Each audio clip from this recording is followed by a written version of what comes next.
Hello everyone, welcome back to my YouTube channel. Friends, बहुत दिनों बाद आज केमिस्ट्री के लिए वीडियो बनाने की टाइम मिला है। देखिए, आज हम क्या करने वाले हैं। हमें पता है कि हमारे सिलेबस में एक टॉपिक है जिसका नाम है कार्बोहाइड्रेट। देखिए, ये हमारा सेक्शन सी का ऑर्गेनिक केमिस्ट्री का एक टॉपिक है। नाम क्या है इसका? कार्बोहाइड्रेट। अब देखिए, इसमें हमारा क्या क्या है कार्बोहाइड्रेट में। एक है classification and general reaction of monosaccharide. सिर्फ किसकी है? मोनोसेकेराइड्स की। फिर है chemical properties and structure of glucose, fructose and sucrose.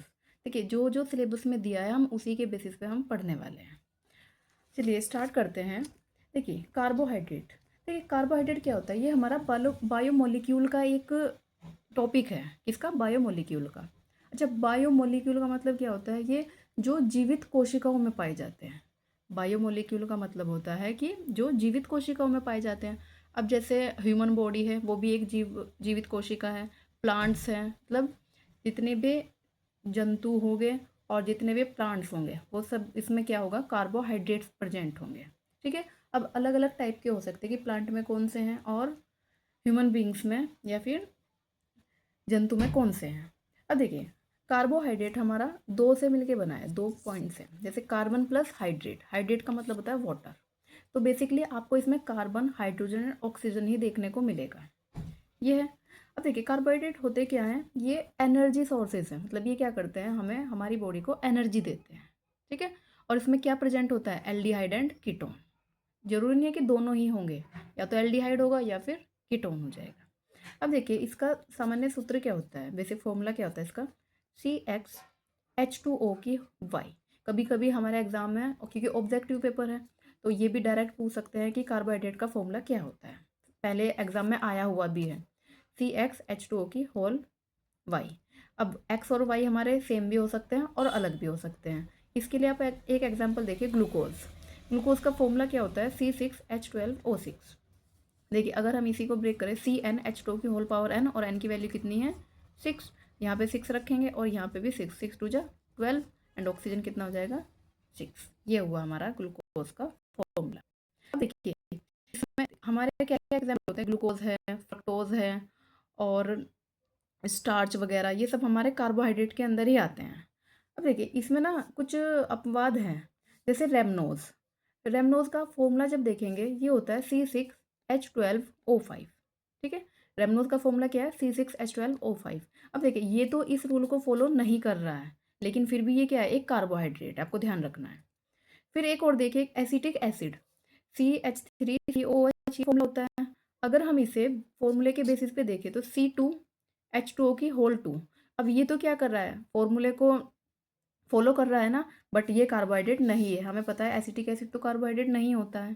ठीक है, तो ध्यान रखना है हमें। अब नेक्स्ट हमारा टॉपिक है, देखिए, अब हमें क्या करेंगे? क्लासिफिकेशन देखते हैं। सबसे पहले इंट्रोडक्शन ले लिया हमने कार्बोहाइड्रेट का। अभी हम क्या करेंगे? क्लासिफिकेशन देखेंगे। Classification of carbohydrate. इसमें आप देखिए, कार्बोहाइड्रेट 3 टाइप से हम इसको क्या करते हैं? क्लासिफाइड कर लेते हैं। एक तो monosaccharide, second oligosaccharide, and third है पॉलीसेकेराइड। अब देखिए, मोनोसेकेराइड कौन से होते हैं? मोनोसेकेराइड वो होते हैं जिनका हाइड्रोलाइसिस नहीं होता, मतलब जल अपघटन नहीं होता है। ये सबसे छोटी यूनिट होती है। कार्बोहाइड्रेट की सबसे छोटी यूनिट होती है मोनोसेकेराइड। इसके एग्जाम्पल क्या क्या है? Glucose, fructose and galactose. ठीक है, ये सब इतने तो कम से कम ध्यान रखने ही हैं। नेक्स्ट है हमारा ओलिगोसेकेराइड। देखिए, ओलिगोसेकेराइड्स कौन से होते हैं? जो हाइड्रोलाइसिस करने पे 2 या फिर 10 यूनिट मोनोमर्स दे देते हैं। अब इनके कुछ अंदर टाइप्स हैं, जैसे डाइसेकेराइड। डाइसेकेराइड क्या कर देंगे? 2 यूनिट्स देंगे। ट्राइसेकेराइड क्या करेंगे? 3 मोनोसेकेराइड यूनिट देंगे। एंड टेट्रासेकेराइड 4 मोनोसेकेराइड यूनिट्स देंगे। ठीक है। अब इसमें एग्जाम्पल है डाइसेकेराइड का सुक्रोज, लैक्टोज एंड माल्टोज। ठीक है। डाइसेकेराइड के एग्जाम्पल है sucrose, lactose and maltose. Next हम देखते हैं पॉलीसेकेराइड। देखिए, पॉलीसेकेराइड, पोली का मतलब ही होता है बहुत सारा, अधिक संख्या में। ये क्या करेंगे? हाइड्रोलाइसिस कराने पे ना बहुत सारे मोनोमर यूनिट्स देंगे। ठीक है, बहुत सारे मोनोसेकेराइड्स ही देते हैं। और ये भी एग्जाम्पल में इसका स्टार्च, सेलुलोज एंड ग्लाइकोजन। आपको पता है सेलुलोज हमारे प्लांट्स में होता है। अब देखिए, हम कुछ, जैसे हमने ये पढ़ा है कि सुक्रोज, लैक्टोज एंड माल्टोज। अब ये तो पढ़ ले कि ये डाइसेकेराइड है, लेकिन ये 2 यूनिट देते कौन-कौन सी है, वो भी तो हमें देखना है। देखिए सुक्रोज़ क्या करता है, हाइड्रोलाइसिस कराने पे ग्लूकोज़ एंड फ्रक्टोज़ देता है, ध्यान रखना है, ग्लूकोज़ एंड फ्रक्टोज़ देता है। लैक्टोज़ क्या काम करता है, ये हाइड्रोलाइसिस कराने पे ग्लूकोज़ एंड गैलेक्टोज़ देता है। एंड माल्टोज़ क्या करेगा, ग्लूकोज़ एंड ग्लूकोज़, दोनों यूनिट किसकी होगी इसकी, ग्लूकोज़ की। देखिए आपको ध्यान रखना है, कभी-कभी पेपर में पूछ लेंगे सुक्रोज़ के हाइड्रोलाइसिस कराने पे कौन-कौन सी 2 यूनिट देंगे, आपको 4 ऑप्शन में से कुछ भी बना देंगे, ग्लूकोज़ ग्लूकोज़ देंगे, ग्लूकोज़ गैलेक्टोज़ या ग्लूकोज़ फ्रक्टोज़, आपको ऑप्शन चुनना होगा। ठीक है, ये तो हमने डाइसैकेराइड्स के एग्जाम्पल देखे हैं। अभी स्टार्च देखते हैं। देखिए स्टार्च जनरल फॉर्मूला इनका क्या होता है, C6H10O5 पॉलीसैकेराइड का है। पॉलीसैकेराइड का जनरल फॉर्मूला क्या है, C6H10O5 की होल पावर n। ठीक है, अब देखिए जब इसका हम वाटर हाइड्रोलाइसिस कराएंगे तो ये क्या काम करेगा, n number of alpha glucose, n की खाली अल्फा ग्लूकोज की यूनिट देगा, बहुत सारी n। ठीक है, ये n होता है तो ये n ग्लूकोज अल्फा ग्लूकोज देगा। अभी अल्फा ग्लूकोज बीटा ग्लूकोज ये सब क्या होते हैं वो सब हम बाद में पढ़ेंगे। आपको बस अल्फा के ग्लाइकोसाइडिक बॉन्ड से जुड़े होते हैं और ये स्टार्च। ठीक है, अब देखिए सेलुलोज क्या करता है, n number of beta D glucose देता है। स्टार्च क्या देगा, अल्फा ग्लूकोज, एंड सेलुलोज क्या देगा, बीटा डी ग्लूकोज देगा। ठीक है, आपको ध्यान रखना है ये। नेक्स्ट हम चलते हैं। देखिए क्लासिफिकेशन हमने देख लिया है, अब हम देखेंगे स्ट्रक्चर ऑफ ग्लूकोज, ग्लूकोज के स्ट्रक्चर क्या है। देखिए सबसे पहले हम उसका जनरल फॉर्मूला देखेंगे, क्या होता है ग्लूकोज का, C6H12O6, हमने पहले भी देखा हुआ है। अब अगर आप इसे देखने जाएं तो CHO की होल 4 मतलब 4 यूनिट यहाँ पे होती है, एंड CH2OH ये होता है। बट अब इसको हम लिखेंगे कैसे, ये जो CHOH की 4 यूनिट्स हैं ये किस तरीके से किस अरेंजमेंट में जुड़ी हुई है एक दूसरे से, ये देखते हैं। देखिए आपको क्या करना है, सबसे पहले CHO तो ऊपर ही रहेगा, फिर 6 कार्बन है, 1 2 3 4 5 एंड 6 पे क्या है हमारा CH2OH, ये CH2OH। अब बस जो भी खेल है ना वो यहाँ पे है। देखिए यहाँ पे OH एंड HOH, बस आपको ये बात ध्यान रखनी है। देखिए O से जुड़ा हुआ है, H हम यहाँ पे लिखते हैं। देखिए 1 कार्बन 2 कार्बन एंड 3 कार्बन, आपको 3 कार्बन पे ध्यान रखना है कि जो H है ना हमारा राइट साइड है, H क्या है, राइट साइड। नेक्स्ट हमारा सेम। देखिए आपको इस स्ट्रक्चर से क्या समझ आ रहा है कि सबसे पहले हमने ऐसे लिख लिया, कार्बन 3 यानी कि तीसरी कार्बन पे H हमारा राइट साइड है और OH हमारा लेफ्ट साइड है, और बाकी सारे OH क्या है हमारे राइट साइड में। ठीक है, ये ध्यान रखना है आपको। समझ में आ गया ना आपको ये। देखिए अब हम इसकी चक्रीय स्ट्रक्चर देखेंगे, साइक्लिक स्ट्रक्चर देखते हैं ग्लूकोज की। अच्छा देखिए ये हमारा CHO है, हमने इसको पूरी यूनिट लिखी। अब होगा क्या, देखिए 1 2 3 4 5, जो 5 वाली कार्बन है ना, ऑक्सीजन के लोन पेयर इस कार्बन पे अटैक करेंगे, इलेक्ट्रोफाइल है, और ये जाएगा ऊपर, ऑक्सीजन पे नेगेटिव आएगा। अब ये वाला नेगेटिव इस हाइड्रोजन के लिए कितना हो जाएगा, ये हो जाएगा OH, तो ये हमारा हो गया OH, और ये वाला H यहाँ रहा।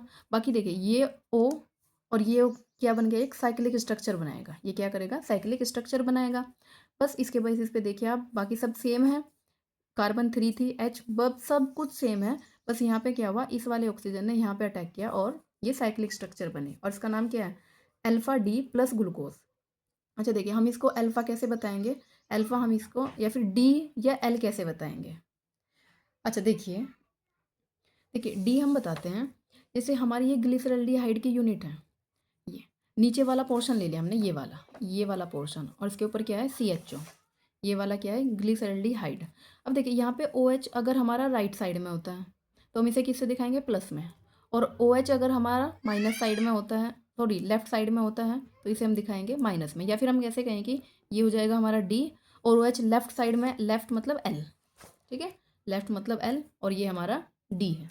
अब देखिए यहाँ पे देखना आप, ये प्लस और माइनस कैसे आए हैं।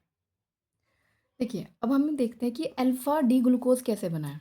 देखिए अल्फ़ा के लिए हमें देखना है कि ये वाला OH, देखिए ये वाला OH अगर हमारा राइट साइड है तो ये होगा हमारा अल्फ़ा डी ग्लूकोज, और अगर ये OH लेफ्ट साइड हो जाता, बाकी सब सेम, बाकी सब पूरी यूनिट क्या है, सेम, तब हमारा ये क्या हो जाता, beta D glucose, beta D glucose.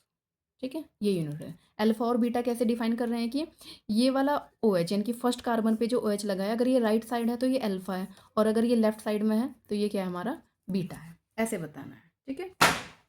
और डी और एल हम कैसे बता रहे हैं, डी और एल हम बता रहे हैं कि ओ एच की यूनिट अगर देखिए लेफ्ट साइड है तो एल और राइट साइड है तो डी, ठीक है, ऐसे बताना है।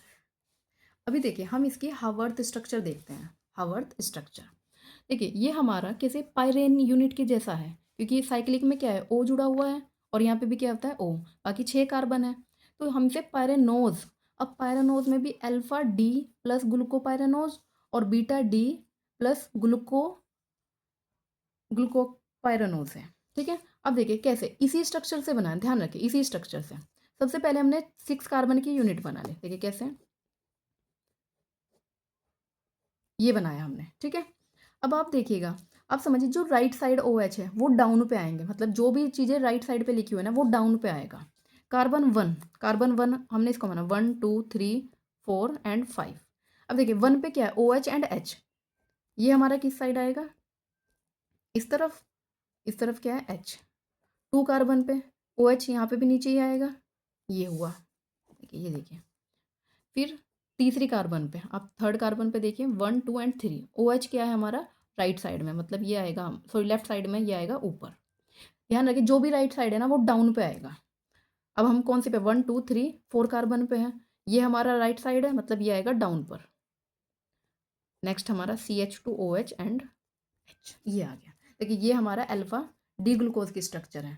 जब हम बीटा डी ग्लूकोज की स्ट्रक्चर करेंगे तो देख क्या चेंज आ रहा था यहाँ पे, ओ एच हमारा क्या है, ये हमारा लेफ्ट साइड पे है। तो सेम कैसे बनानी है आपको स्ट्रक्चर, देखिए 1 कार्बन पे एच क्या है इस बार राइट साइड में है, तो ये हमारा डाउन आएगा, ये है, बाकी सब सेम है। अब आप डिफाइन करेंगे, देखिए एच यहाँ पे ऊपर है और यहाँ पे ओ एच ऊपर है, ठीक है, ऐसे बताना है। ये हमारा बीटा, बाकी सब सेम है, बीटा डी ग्लूकोपाइरेनोज हो जाएगा, ठीक है। देखिए आज हमने क्या किया है, सबसे पहले कार्बोहाइड्रेट को देखा है, उसके बाद उसके फॉर्मूले को देखा, देन हमने क्लासिफिकेशन देखा है, मोनोसैकेराइड, ओलिगोसैकेराइड, ओलिगोसैकेराइड के कुछ टाइप्स हैं एंड पॉलीसैकेराइड।